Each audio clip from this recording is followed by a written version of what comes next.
ஒரு வீடியோ பார்த்தேன். Nail polish கீழே கொட்டிட்டா நம்ம அதை எப்படி ரிமூவ் பண்ணுறதுன்னு. ஒரு பழைய துணி வச்சு கூட துடைக்கலாம், அப்புறம் நெயில் பாலிஷ் ரிமூவர் போட்டுக்கலாம் எக்ஸஸாக தரையில் இருக்கிறதுக்கு. சரி நம்ம அதை செஞ்சு பார்ப்போமே அப்படின்னு சொல்லி ட்ரை பண்ணேன். அவங்க ஒரே ஒரு கலர் மட்டும்தான் போட்டிருந்தாங்க. நான் வந்து மல்டிபிள் கலர் போட்டேன்.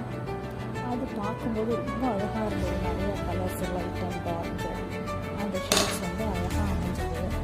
சரி இதை வேஸ்ட்டு தானே பண்ண போகிறோம் அப்படின்னு சொல்லி நெயிலெல்லாம் அதில் வச்சேன். ரொம்ப அழகாகவே வந்தது. கையில் லாஸ்ட்டில் காமிச்சிட்டு அதில் வந்து பவுடர் போட்டு ரிமூவ் பண்ணுவாங்க. சுகர் இல்லை ரவை.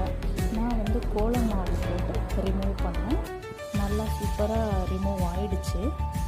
இருந்தாலும் தரையில் கொஞ்சோண்டு இருக்க மாதிரி இருந்தது. பட் நல்லா ரிமூவ் ஆகிடுச்சு. கோலம் மாவு போட்டேன். ரவை, சர்க்கரை அந்த மாதிரி ஏதோ ஒன்று அவங்க போட்டாங்க.